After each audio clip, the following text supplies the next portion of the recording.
Kwento ng snap election. Nagkaroon ng halalan noong Pebrero 7, 1986 na tinatawag na snap election o pinakamaruming eleksyon sa Pilipinas. Para sa akin, panalo si Marcos dahil nakakuha siya ng kabuhang boto ng 10,807,197 na boto. Samantalang si Aquino nakakuha ng 9,291,716 na boto.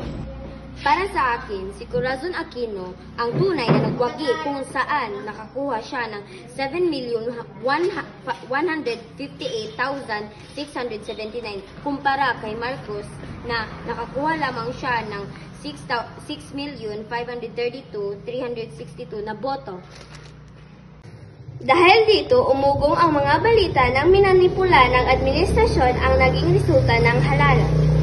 Manalo si Aquino kasi dahil sa pangyayaring iyon, nagbigay daan sa mapayapang kilos protesta at makasaysayang people power revolution sa EDSA. At tuluyan nang natapos sa mahigit 2 dekada ng diktatorya at panunumbalik sa demokrasya ng ating bansa. At dyan nagtatapos ang aming kwento.